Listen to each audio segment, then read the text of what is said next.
All right, we're back live again, y'all. Hope y'all had a good week. Let me put myself back up here on the camera. Hope y'all had a good week. Um, I guess we all had a good week because we're still here. You are tuned in to the Let's Talk the Better Black Life podcast, where we try to talk about issues to bring uh, awareness to different things that affect Black people's lives here in America, really worldwide, but we're starting at home first. So we're here talking about things that affect us. And we got a good show for you today. Let's see what we got coming up. Well, first of all, let's be thankful, man. Let's give thanks that we're here and we're healthy and we're in the best health that we can be in, and nothing serious happened to us, man, because most of us are one serious health condition away from disaster. So you know whatever God you believe in or whatever higher power you believe in, try to give thanks because you know I see a lot of people on here and they're always saying how money is so important, and it is, but it's not more important than being thankful and being humble enough to thank the creator of the universe for and that higher power that you believe in for sustaining you another week, because you don't have to be sustained, man. You don't have to. People can, things happen to people all the time. Bad things happen to good people. Just can happen. So if nothing bad happened to you, why not give thanks? And even if something bad did happen to you, you survived it, give thanks. Give thanks. Anyway, all right, let's get into what we got coming up on today's show. Coming up, we got news, hit parade, Black History Minute, and your money, job of the week. But we don't have that much news today. I didn't have any stories that I really liked. However, what I'm going to do is I'm going to talk a little bit about the Lakers getting bounced out of the playoffs. I wasn't expecting that. I don't think anybody was expecting that. Even knowing how hurt LeBron and AD were, we some kind of way thought that they were going to rifle through. And, it's sad, but that goes to show you, see, just because you won a championship last year, don't mean you're going to get a championship this year. Just because you were healthy last year, Don't mean you're gonna be healthy this year. You know what I'm saying? So give thanks, man. Give thanks. Thankfulness is worth a lot, and your health is worth a lot. And to be thankful of your health is worth a lot. Yes, money is nice. Money is good. Money, well, I'm gonna say money is good. You can use money for good. That's the best way to put it. You can use money for good, but uh, the pursuit of money is not always, it's not always the best thing. So Jesus said, what profit a man to gain the whole world and lose his soul?" And I have people close to me, and I try to tell them, but man, these youngsters, man, a lot of them don't want to listen. But what good is it if you got children, black man? You got children out here, and you leaving them for the woman to raise, and you happy that she raising them, so that you can be out here chasing all these other women. And one day, your 13-year-old daughter sitting in a dusty, dirty hotel room, getting pimped out of a hotel room because you wasn't there, because you didn't bogart your way into her life and stay there. But you got all this money. How can you sleep at night knowing your daughter is out there on the road somewhere? I guess getting high and getting drunk and messing with all these women will kind of numb the pain for you, but eventually that ain't gonna be enough. All I'm saying is be thankful, do what you're supposed to do. Money has its place. Money has its place. Jesus also said, "Give the things of Caesar unto Caesar." The money has its place in this society, but we want to make sure that we have a balance, because family comes first, health comes first, family comes second. Your thankfulness to your creator should come first, but in your physical everyday life, your family should come first. Yeah, money, you can always make more money, but you ain't gonna get another mama, you ain't gonna get another daddy, you ain't gonna get another sister, brother, auntie, daughter, son. You may not run across those people again. Anyway, preached on enough. Let's get into it. Lakers got bounced. They got bounced. They got bounced out of the playoffs. So those of us here in LA, we kind of sad about it, but it is what it is. We still got a chance with the Clips. Let me check out what's going on. Yeah, Clips got a tiebreaker game coming up with Dallas. See if they're going to be ones fighting Utah. So right now, what you got is Philly and Atlanta, Milwaukee and Brooklyn, Utah, and whoever wins out of LA and Dallas. And then you got Phoenix and Denver. And of course, that stuff will dwindle down to just the actual championship game. But yeah, the Lakers got bounced, man. And, like I said, you never know what's going to happen, man. Everybody thought, oh, man, with LeBron, they just going to have a string of championships. Nah, nah, nah, nah, nah, nah. It ain't gonna be that. It ain't gonna be like just a skipping apart. Anyway, moving on.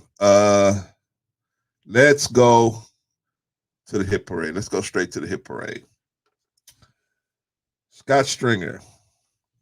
He's trying to be a mayor, I think, out there in New York somewhere. A second woman has come forward in an interview detailing allegations of groping, and sexual harassment by New York City Comptroller and current Democratic mayoral candidate Scott Stringer, some 5 weeks after a former intern made similar accusations of the longtime politician. Teresa Logan, reportedly a former employee of Stringer's, nearly 3 decades ago. Oh my God, 30 years ago. 30 years ago. 30 years ago. They gone back 30 years ago now to come and bring somebody out and say he touched me on the ass. Ay, ay, ay. And I'm not saying it's a good thing that he did, but 30, you waited 30 years. That's something that you should have jumped on right away. It might not have happened to the second chick if you had done that. Anyway, you got to take some culpability in that. Anyway, told the New York Times that he once groped her as she carried trays at Uptown Local, an Upper West Side bar, and made unwanted sexual advances, including kissing and groping. Oh man, yikes! No. Outside the workplace at least twice, and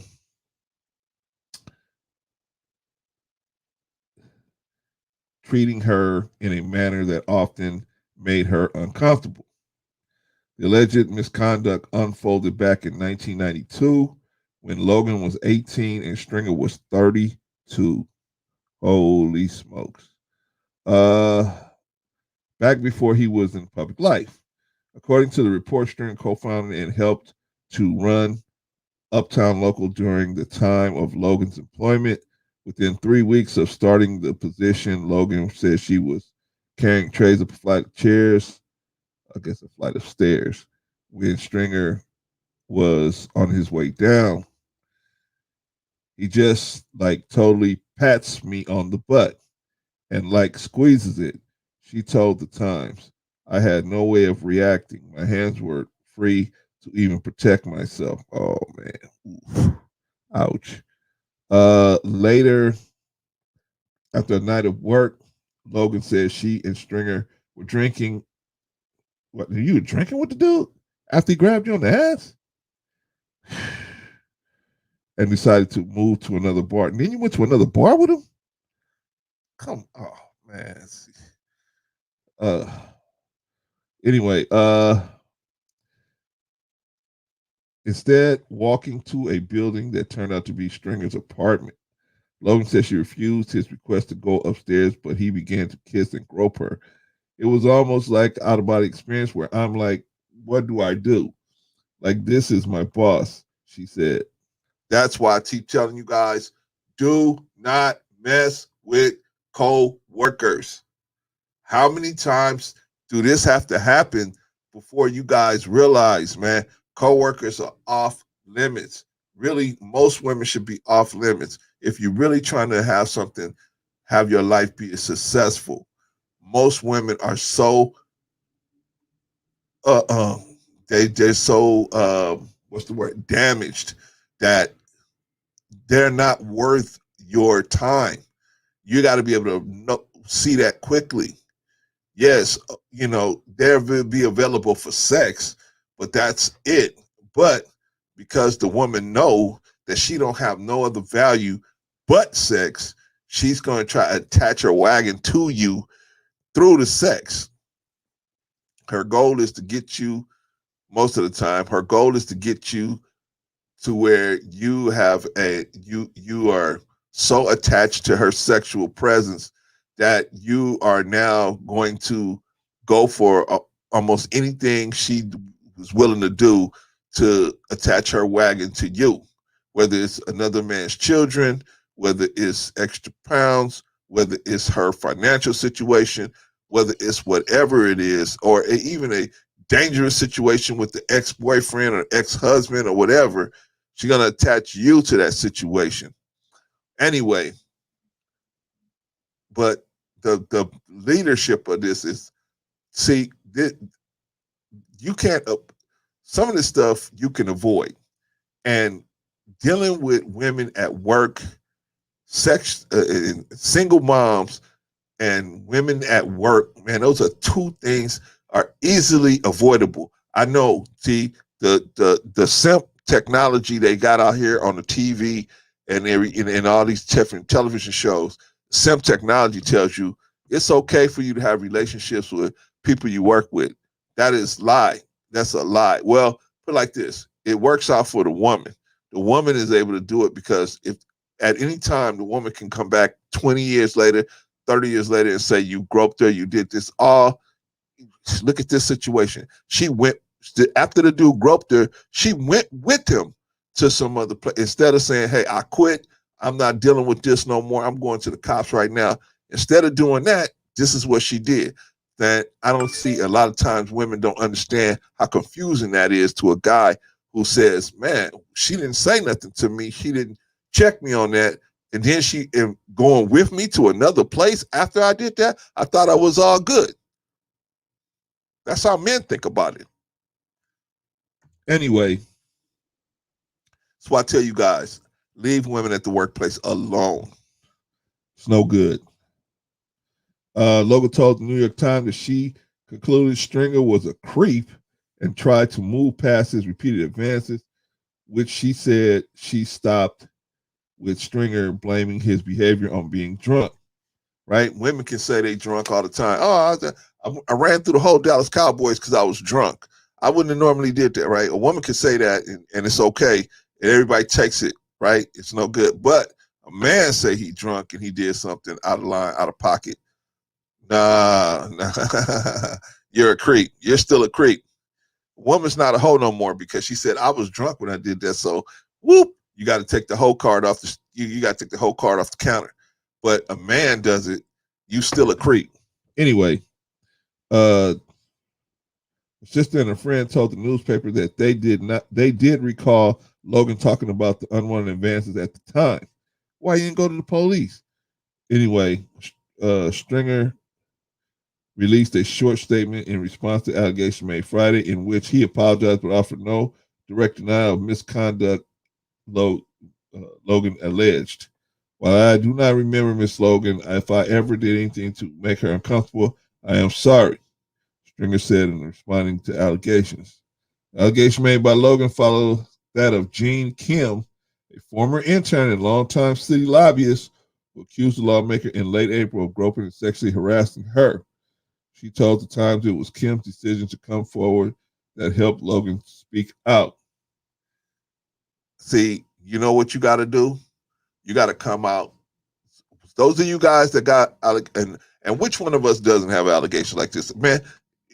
Which guy could go back in a past and not find allegations like this? All of us could have somebody or two or three people at least come out and say something crazy like this, right?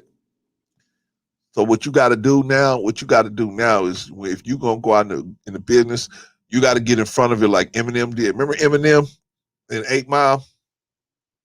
Instead of letting the other rapper bring up all of his trash, he brought his own trash out. He took his own trash. He put his own trash out there. That's what you got to do. Like I'm telling you now, like I'm saying, hey, I was a dirtbag. I was. You ain't gonna, man, if you want to dig up some dirt on me, you ain't gonna have to go far. You don't need no shovel. You could use a spoon. Because that's how much dirt I was doing back in the day, man. I was really under the influence of demons heavily, heavily, heavily. That's how I can tell you this God product works. So you got some people out here telling you that God don't work. I'm a user of the product. I know this product works. I ain't telling you, oh, you know, God help me with my light bill. No, no, sir.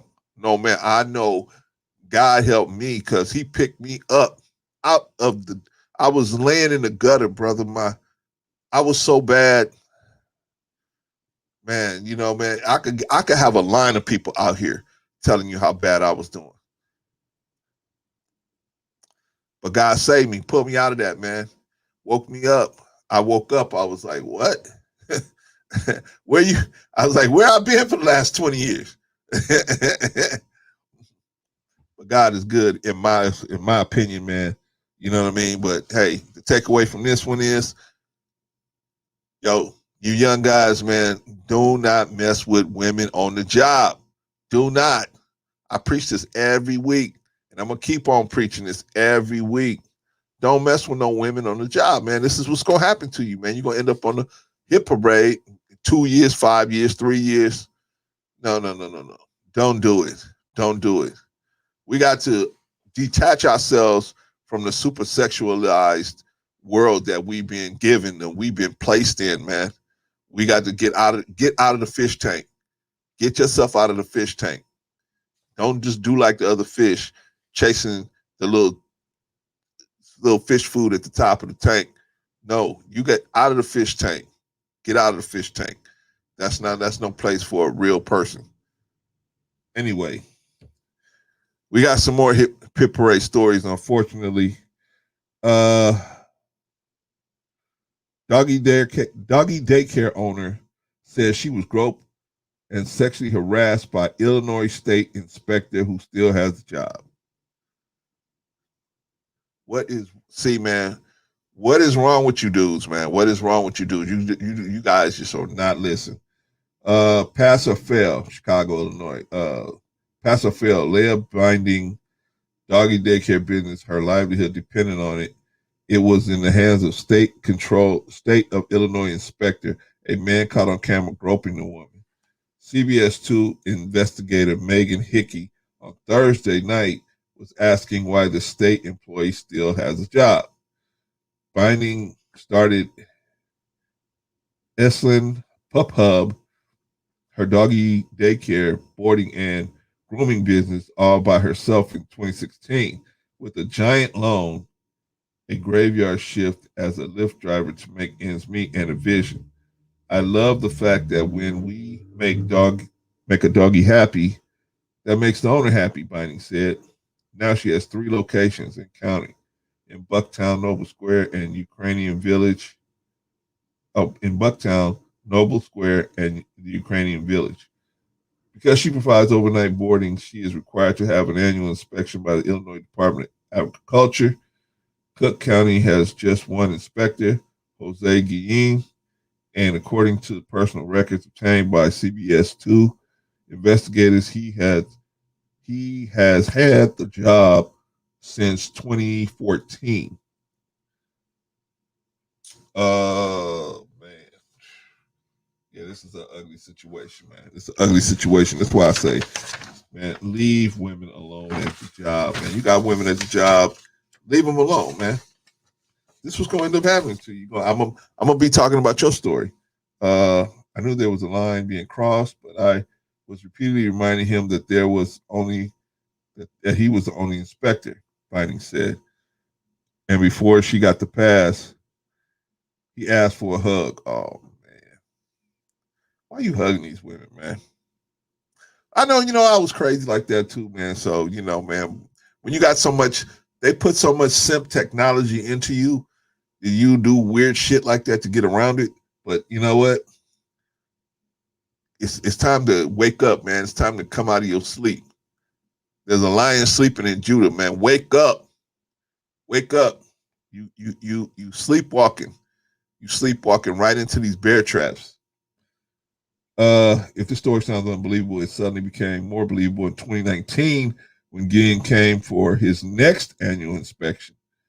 This time, their encounter was by chance captured on the store surveillance camera. I have a laptop, and I was showing him, you know, turning the laptop to show him the vaccination records for certain dogs, and he felt he needed to see them on the other side of the counter. Binding said, "Oh man, you play yourself. Never ever listen. Let me tell you something, guys. Never ever corner a girl into a small space. Never ever ever do that. Never do that. That is a very. You think that's a dominating thing for you? What you doing to a girl that has not given you consent to do something like that is you're making her afraid because she don't know what you're gonna do. She don't know what you're gonna do, and so uh, don't do that. Don't do that. First of all, don't mess with people you work with. Number two, don't confine nobody to no small quarters. Don't come in and you know try to make it tight. No, don't do that. Not unless you want to be on a hit parade and you want me to read the story here. Anyway, surveillance video shows Ginn inching closer until they were touching. Bad, bad. Bad, bad, bad, bad, bad, bad. Then he starts to put his hand on my shoulder, on my arm, on my back.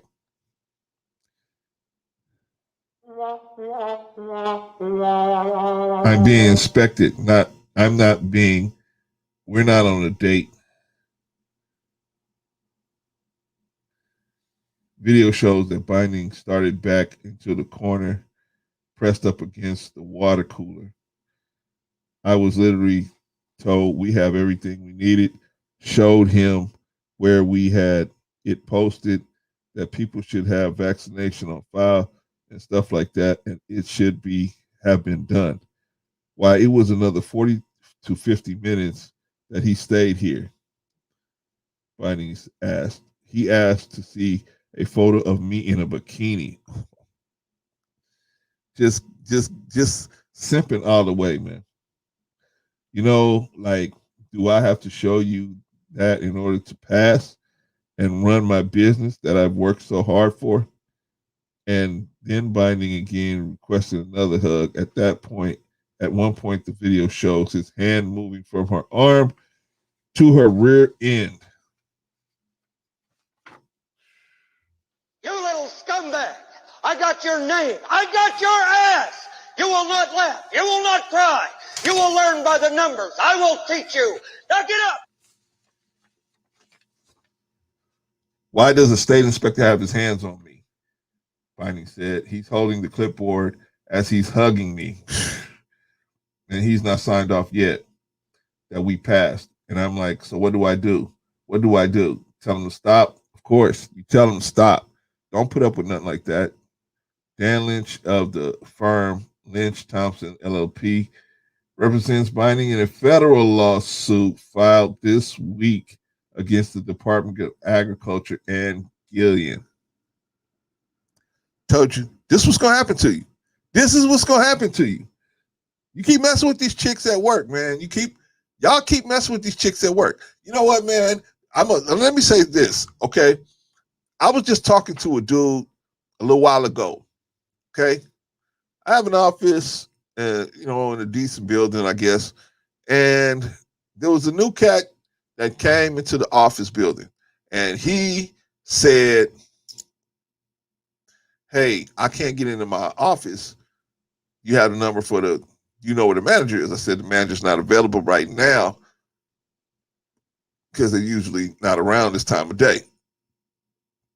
He said, okay, well, I called and I tried to explain to him, hey, this is how this works. He interrupted me. I said, okay, well, let me explain to you how this works. And he interrupted me again. So I said, okay.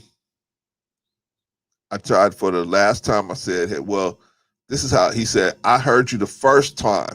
The first two times you told me that, he kind of got an attitude with me. Like, I got to, I heard you the first two times you told me such and such and so and so. I said, yeah, but I wasn't finished. But you know what? I got it. No problem.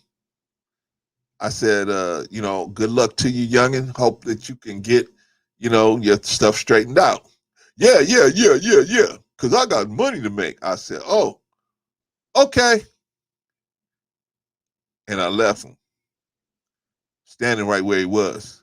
Now, he didn't let me finish to tell him some other information that I could have gave him that would have helped him because he kept interrupting me. So I just left him there. I said, okay, whatever, what can I do? You know what I'm saying?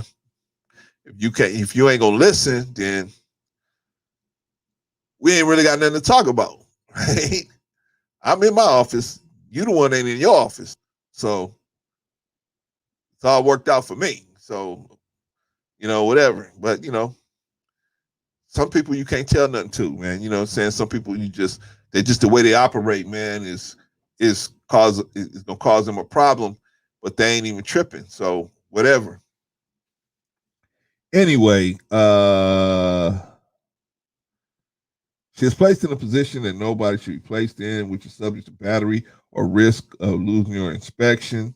Suit alleges that getting treated Binding differently because of her sex, uses position of power to take advantage of her, which women do all the time, right? They take advantage of you. They use your position as a man, take advantage of your wallet, but that's okay. That's not a crime, right? Uh, I'm not saying this is good. I'm not saying that what this dude did here is good. I'm saying this is also a crime. This is a crime. But you being manipulated out of your wallet should be a crime as well, in my opinion. The stakes were high for her then. They remain high for her now, but she has been brave enough. She's been able to find the courage to come forward. That's the reason she told you. Uh, yeah, this dude is in trouble, man. This dude is in serious trouble. But you know, the city will, the feds in the city will pay. The city will pay this uh, for that case that's there. I keep telling you guys, man, do not, do not mess with women at work. Do not mess with women while you working. You want to meet a woman? Say, I get off at this time. Can we meet? Can I call you this or that? Don't be touching on nobody. Don't corner people in the small areas. Don't do none of that stuff, man. Don't say nothing. You just gotta watch what you doing, man. Now you gotta watch what you do every step of the way. Unless you want to be working to pay somebody off. You want to be working to pay them, then hey, by all means, expose yourself to that type of risk. But in today's world, a woman could come back 10, 20, 15 years later and say, you did this 15 years ago. I want half of what you got going on now. Now that you're rich and successful, I want half of your whatever your earnings. That's why I say, man, you know, put yourself out there first. Do like Eminem. Put yourself out there first. Hey, yes, I was a degenerate. I was a degenerate. And I didn't fall out the sky. I came up out the gutter. So you ain't nobody gonna come out here and say, oh, well, he did this to me, and it's gonna be a big surprise. It ain't gonna be no surprise because I'm already saying straight out, I did those things. Anyway, let's move on to the Black History Minute. Can we do that? Today on the Black History Minute, we got Alex Haley. Uh, Alexander Murray Palmer Haley, born August 11th, 1921, was an American writer and author of the 1976 book Roots, Saga of American Family. ABC adapted the book as a television miniseries of the same name and aired it in 1977. Ooh, I remember that. To a record-breaking audience of 130 million viewers in the United States. The book and miniseries raised public awareness of Black American history and inspired a broad interest in genealogy and family history. Hattie's book was Hattie's first book was the autobiography of Malcolm X, published in 1965, a collaboration through numerous lengthy interviews with Malcolm X. He was working on a second family history novel at his death. Haley had requested that David Stevens, a screenwriter, complete it. The book was published as Queen, Story of an American Family.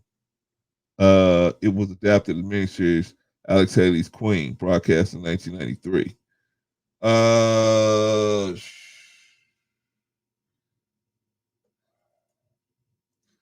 Let's see. Alex Haley was enrolled at 15 in Alcorn State University, a historically black college in Mississippi, and a year later enrolled in Elizabeth City State College, also historically black in Elizabeth City, North Carolina. Following year, he withdrew from college. His father felt that Alex needed discipline and growth, convinced him to enlist in the military when he turned 18. On May 24th, 1939, Alex Haley began what became a 20-year career in the United States Coast Guard. Haley traced back his maternal ancestry through genealogical research to Jufuri in the Gambia.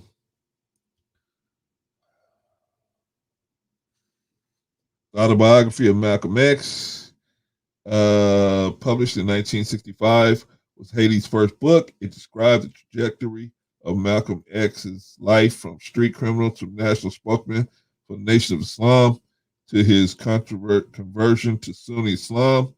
It also outlines Malcolm X's philosophy of black pride, black nationalism, and Pan Africanism.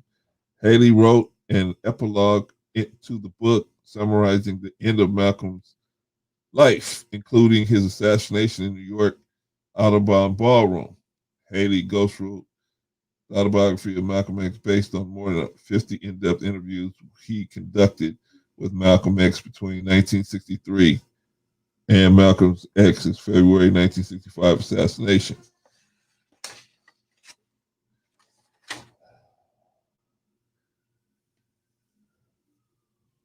Let me see. I'm trying to get you the stuff you need to know about. The two had met in 1960 when Haley wrote an article about the Nation of Islam for Reader's Digest. They met again when Haley interviewed Malcolm X for Playboy. The initial interviews for the autobiography frustrated Haley. Rather than discussing his own life, Malcolm X spoke about Elijah Muhammad, the leader of the Nation of Islam. He became angry about Haley's reminders that the book was supposed to be about Malcolm X. After several meetings, Haley asked Malcolm X to tell him something about his mother. That question drew Malcolm X into recounting his life story. The autobiography of Malcolm X has been a consistent bestseller since 1965. The New York Times reported that 6 million copies of the book had sold by 1977. In 1998, Time ranked the autobiography of Malcolm X as one of the 10 most influential nonfiction books of the 20th century. Roots. In 1976, Haley published Roots, a novel based on his family history going back to slavery days. It started with the story of Kunta Kinte, who was kidnapped in the Gambia in 1767 and transported to the Providence of Maryland to be sold as a slave. Haley claimed to be a seventh generation descendant of Kunta Kinte, and his work on the novel involved 12 years of research, intercontinental travel, and writing. He went to the village of Jafuri, where Kunta Kinte grew up, and listened to the tribal historian Griot tell the story of Kinte's capture. Haley also traced the records of the ship, the Lord Lioneer, which he said carried his ancestors to the Americas. Haley stated that the most emotional moment of his life occurred on September 29, 1967, when he stood at the site in Annapolis, Maryland, where his ancestor had arrived from Africa in chains exactly 200 years before. A memorial depicting Haley's reading a story to young children gathered at his feet has since been erected in the center of Annapolis. Roots was eventually published in 37 languages. Haley won a special Pulitzer Prize for the work in 1977. Same year, Roots was adapted as a popular television miniseries of the same name by ABC. The series reached a record-breaking 130 million viewers. Roots emphasized Black Americans have a long history and that not all of that history is necessarily lost, as many believe.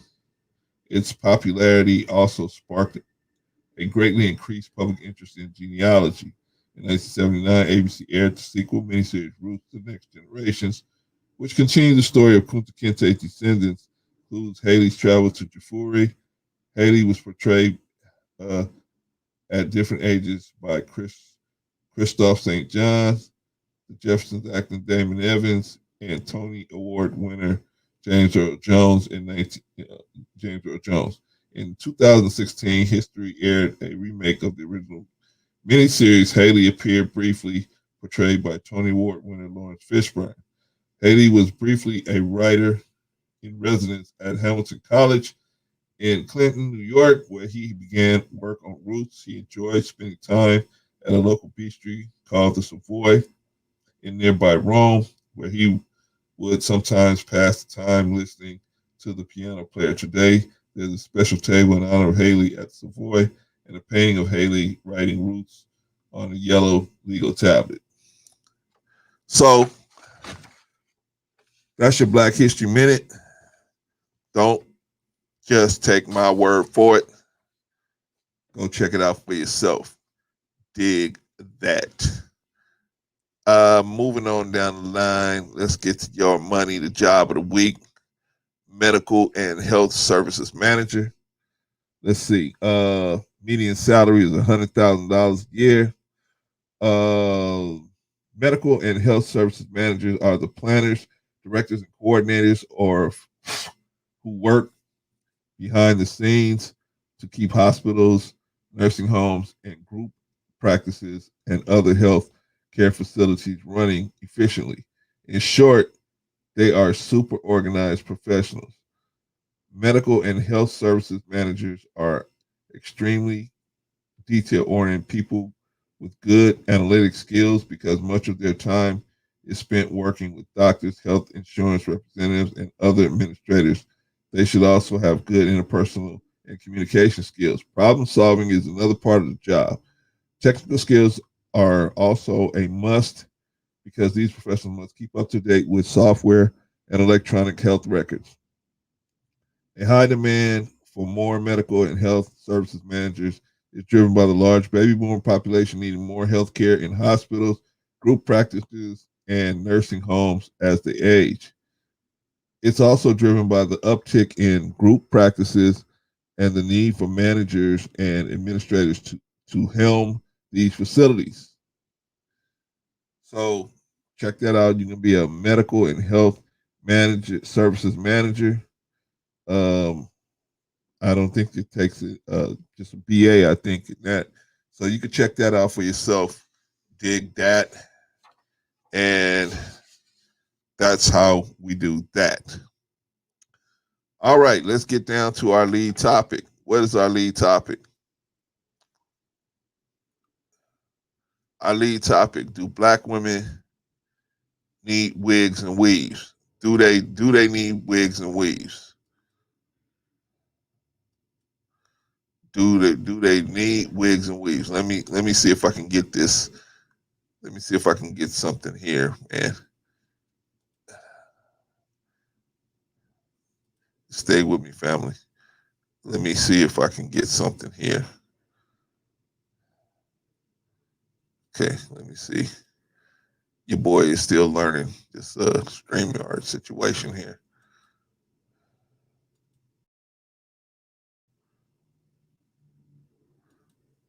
Nah, okay. Let's see. Boy is still learning. Still learning, y'all. Still learning, y'all. I hope your day is going good. I hope everything is everything, man. And you ain't got to, deal with nothing. I hope everything is everything, man. Oh, here we go. Let's see. Let's get that up in. Let's get that up there. Okay. So now let's put you back here. Let's get here. Still waiting for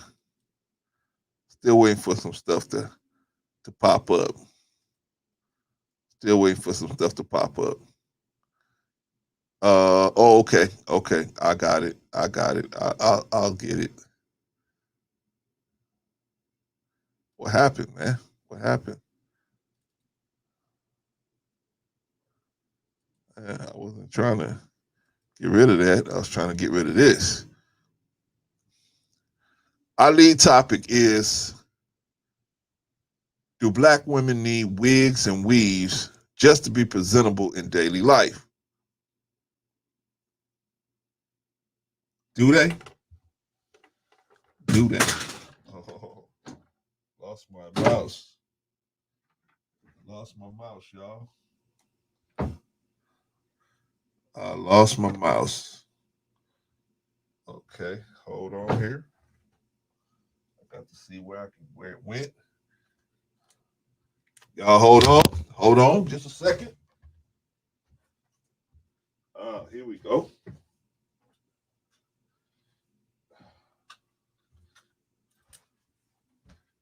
All right.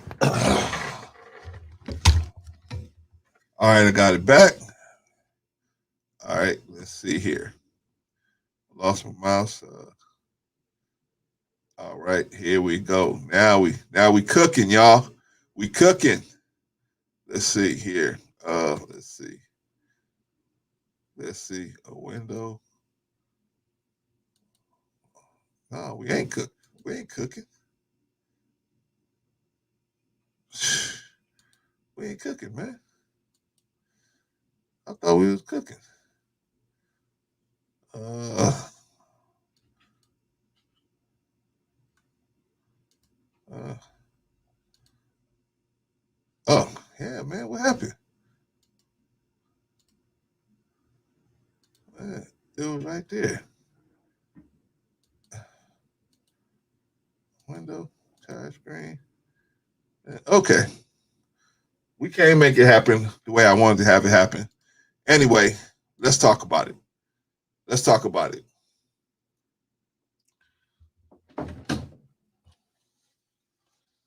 First of all, why do why do women wear wigs and weaves? Why do they do that?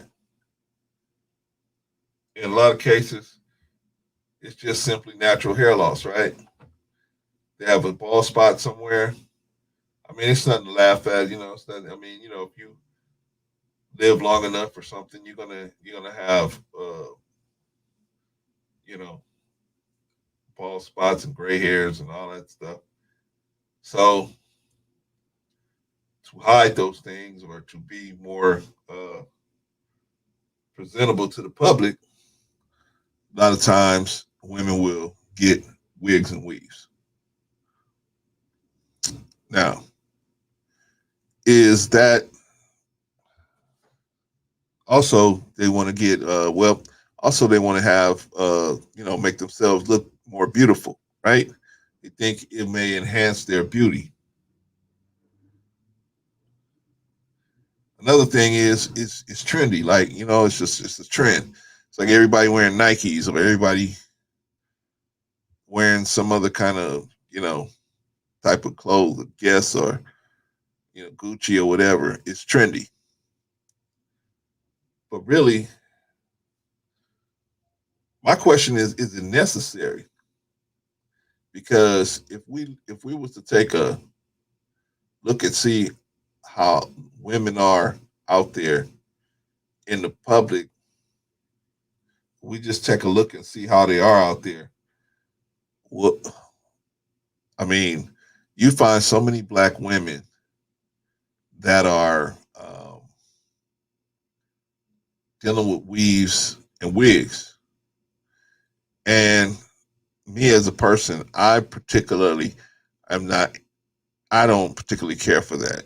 But I know, no, I don't know. I don't know because if every man I've ever asked about it says they could leave it, they don't need that. When I ask other black men about wigs and weaves, most black men I've ever talked to have said that ain't really it. They wish that black women would stop doing it. And the cost is immense. I mean, billions and billions of dollars for what? You think about it, you paying billions and billions of dollars to put somebody else's hair in your head. And because everybody's scared of you, they won't tell you. They won't say, hey, sis, you know what I'm saying? You don't need to do that.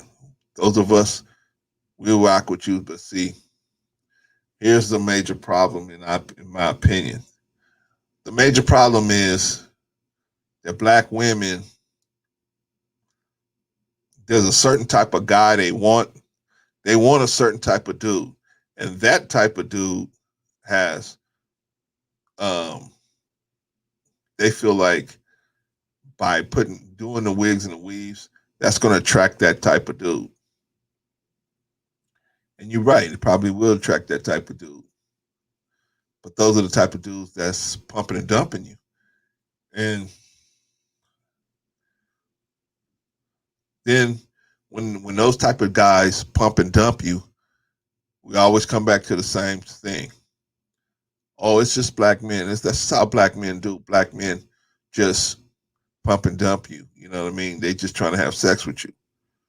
No, no, no. Don't see. You got to qualify that statement. You got to say the black men I've been dealing with are like that because I don't know how to choose a good person, or I don't want to choose a good person. So I'm choosing these type of guys that is going to mishandle me. So you need to tell the truth instead of saying all, but see, it's easy for you to lie on us and say all of us are the bad part. Like, oh, you tried to date all of us and all of us were like that. No, all of us ain't like that, but it's the type of guys you're going out to date that's wanting you to do that to yourself or get butt injections. You going out getting butt injections and they putting cement in your butt. This is crazy.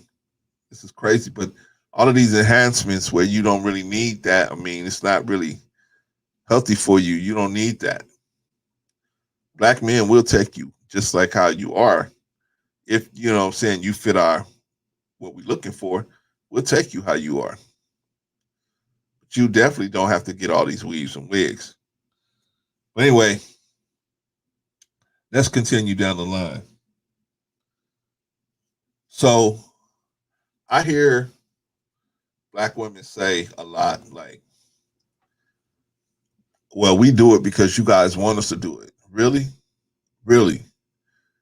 Really? I don't think that there's any black man with good sense that wants a black woman to be running around with a wig or a weave in their head. Think about that. You got somebody else's hair in your head. I mean, and then y'all talk about Kevin Samuels, but he was right. He said, you basically in a disguise from head to toe.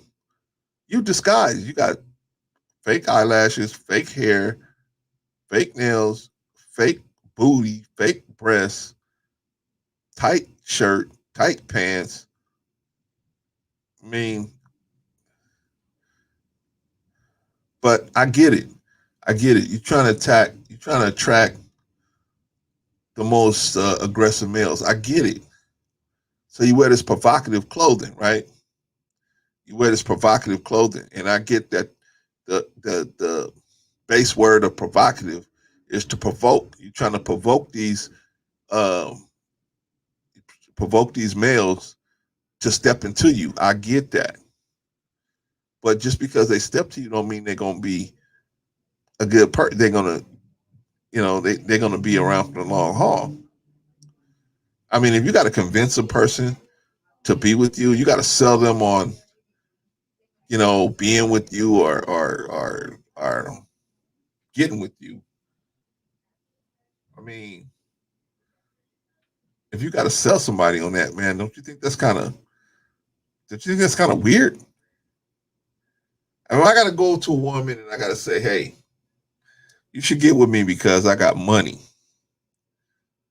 or you should get with me because I got resources, so I can help you help yourself. I mean, that's cool, but you got to understand it's going to be a business deal. Once the business go bad, the woman's going to want out of the deal. Well, if you wearing weaves and you wearing disguises from head to toe, but you say you want a real man, but you in disguise.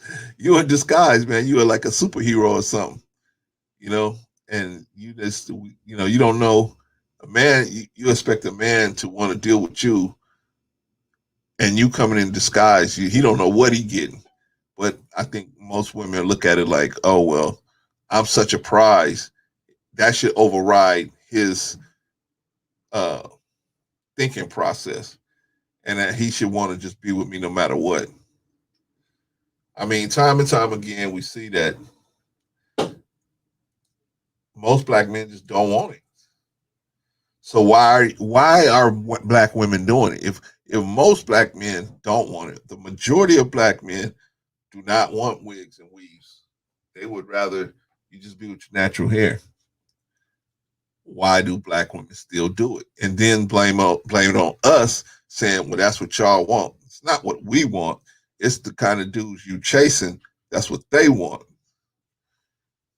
So I'm just saying, just say the truth. Just say the truth. You chasing these type of dudes that want you to do all of that to yourself. Get fake breasts and fake butt implants and all that. You chasing dudes that want that from you.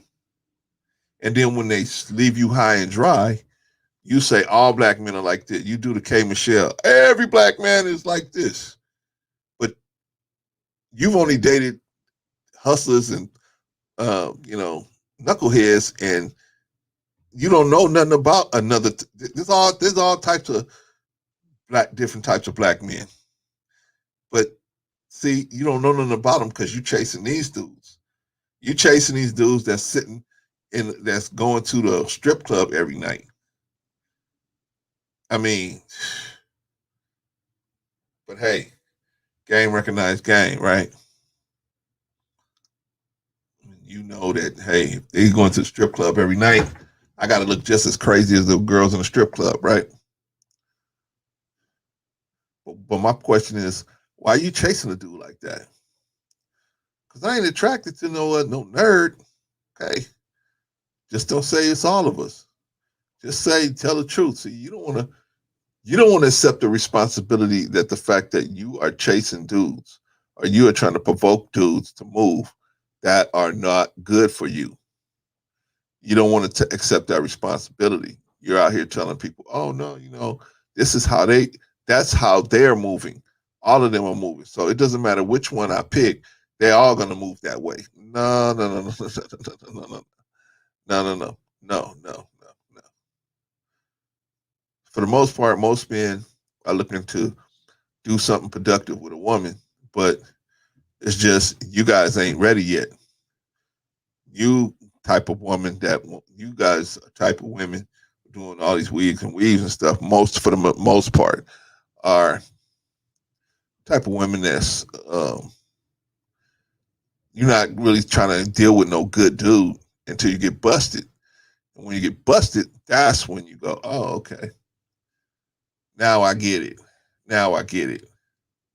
But you got to get busted first.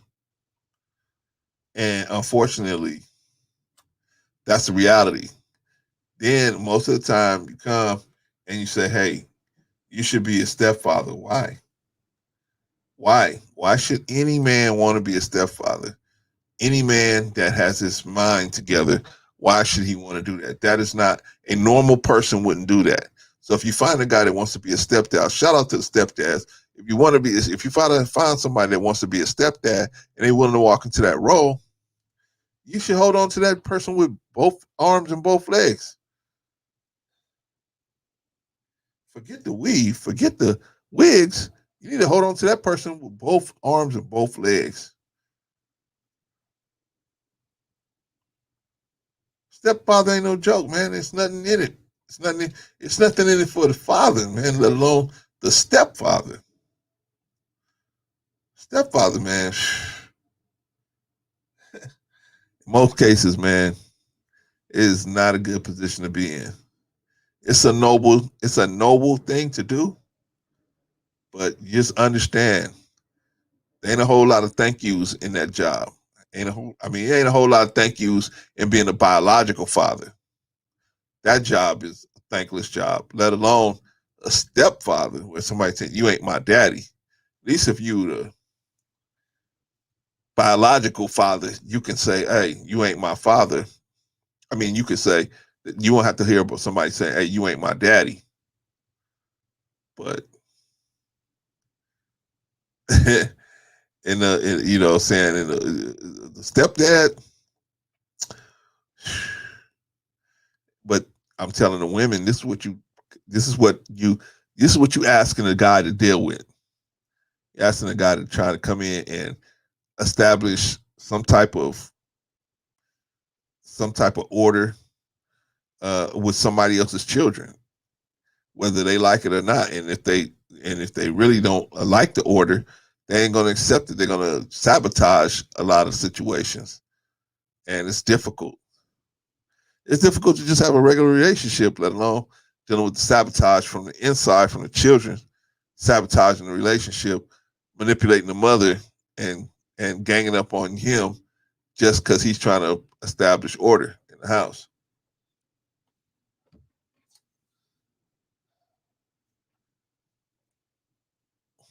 Our lead topic today is: do black women need wigs and weaves just to be presentable? I mean, just to be presentable.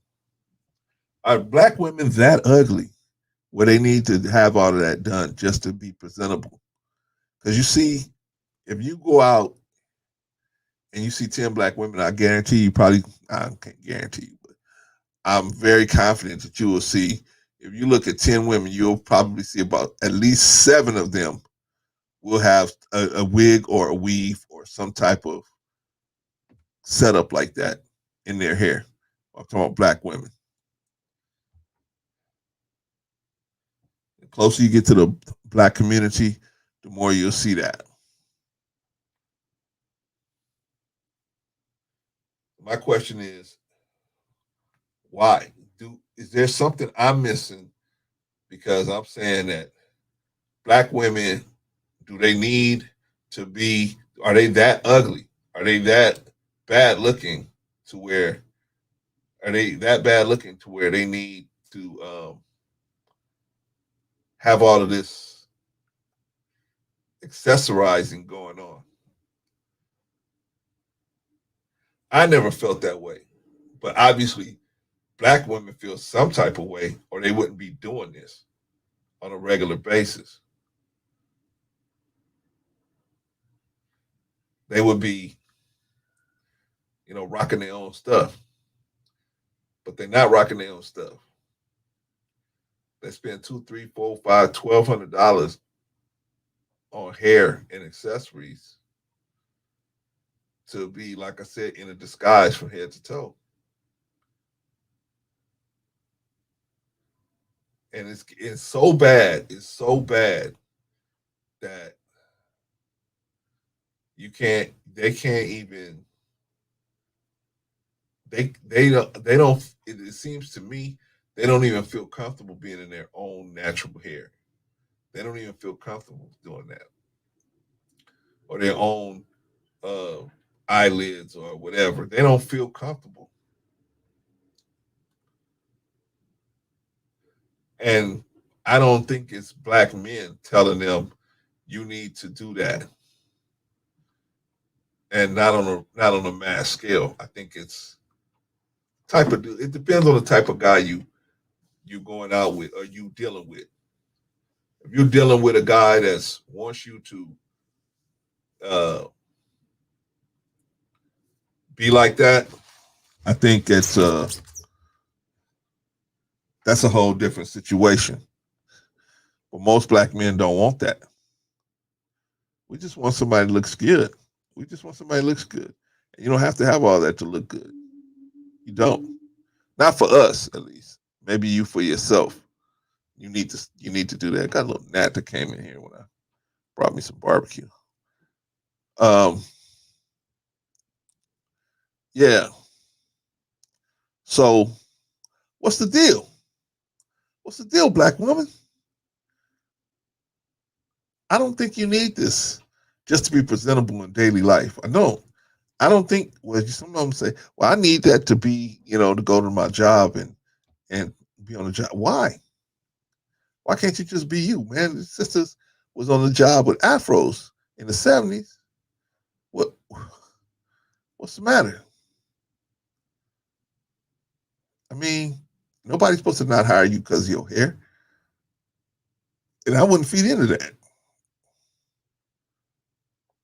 Now, because you coming in with all of this fake hair, now they expect you to come in with fake hair. And somebody that comes in with a natural haircut, they're gonna look at them like, "What's wrong with you? What's your problem?" When it should be the reverse. It should be people. Everybody should be coming in with their natural setup, and then people that come in with wigs and weaves and unnecessarily, then then the people should be like, oh man, what's going on? They should see it as an anomaly that you coming in like that, as opposed to now they expect you to do that, but it costs you a ton of money to do it, and it doesn't make sense to me. It doesn't make sense to me. Anyway, today's gonna be a little short because I'm gonna cut it short because I don't have anybody in the room with me here, so I'm gonna just cut it short today. Um,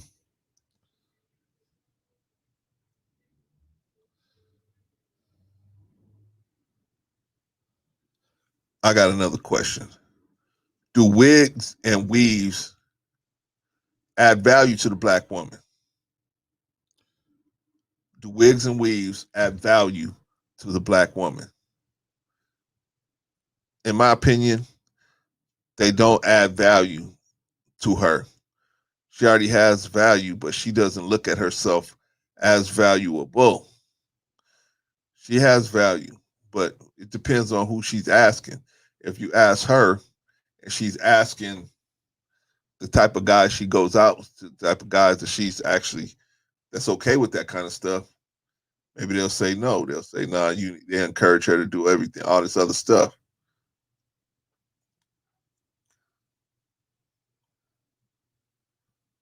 I feel like you want to wear a wig, you can wear a wig, but I'm just saying it shouldn't be like it is now, where it's probably 70% of black women are doing that, as opposed to 70% having their natural hair, and then only 30% of black women having stuff like that in their hair. That to me would make more sense. But you know, I'm not I'm not the guy who I'm not the guy who that people are asking to judge this situation. I'm not. I'm just I'm just here telling you my understanding of the situation. I think black women are very attractive without the wigs and the weaves, but what does it matter what I think if they don't think that way and they willing to chase this stuff down the rabbit hole and spend billions of dollars a year on this stuff? Then can you imagine if black women, instead of spending billions of dollars on this, they put that billions of dollars toward programs to uh help black men, encourage black men to be better men? Man, we can get this thing done in a generation. But anyway, that's just I'm not saying that that's what black women need to do. I'm just saying that's just something I looked at. You know what I mean? Something I noticed, that all the money going into buy all this hair from other people could be doing some other stuff for our own community. I got another question. Are wigs and weaves bringing out the best in black women? Do wigs and weaves bring out the best in black women? In my opinion, no, they don't. Don't create a inflated sense of vanity, and unfortunately, um, it's not good. It's not good. Doesn't produce anything good where people can say, "Oh, well, I did this." No, it doesn't produce anything good. That's in my opinion. I don't see black women whenever they have wigs and weaves in their hair. A lot of times they're not better people for it; they're worse people because they don't have to be, because people gonna chase them, and so they don't have to be a good person. They'll have to learn how to be a good person. They can treat people any kind of way, and people still trying to go out with them. So how could they learn how to be a good person? Yeah. Anyway, that's gonna be it for this broadcast. I'm gonna shut it down early today. I'm gonna shut it down early today. Let's see. Anybody who wanted to get into it, with me, um, I had these long, I have these long, what do you call that? I had these long live streams, but I'm usually here by myself. So anyway, I'm stop streaming for 2 or 3 hours, and I'm just here talking to myself. So anyway, well, let me ask one last question: who benefits from black women spending billions of dollars on wigs and weaves? Actually, that's the Asian community, boy. You guys are making them super rich. They got a whole industry based on giving you that hair. Well, they got an industry. You are there. You are their lifeblood. You sending their children to college. You are their lifeblood. So uh, they are they're more than happy to serve you. Not only the wigs and the weaves, but all the other stuff, the food and all the other stuff that they serve you. So you're making them rich. You can't get mad at them because they don't have a gun cocked out front of the Sally's beauty supply, and saying get your butt in there or whoever's beauty supply and get your butt in there. They're not. You're going in by yourself, so don't get mad at them. Anyway, that was my quick thing on do black women need wigs and weaves to be presentable? I think they don't. They obviously think they do because that's what you see most of them have wigs and weaves. So obviously we think differently, but you could tell me. Let me know in the comments. Like and subscribe.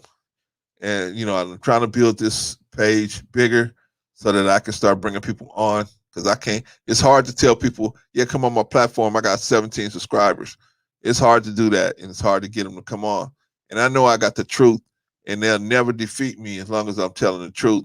So, but I can't get them to come on because I don't have the subscriber base. So help me, help you talk about some of these issues for real. All right. Listen, let me give you that was my final thoughts on that. Let me give you my old school set. The old school set is Intimate Connection with Clear. So hey man, that's this show. Any questions, anything else you want to talk about, hit me up, send me an email, and we'll try to talk about it, or send me a video or whatever. We'll try to talk about it. Till then, take care of yourself and never ever be the aggressor, brother.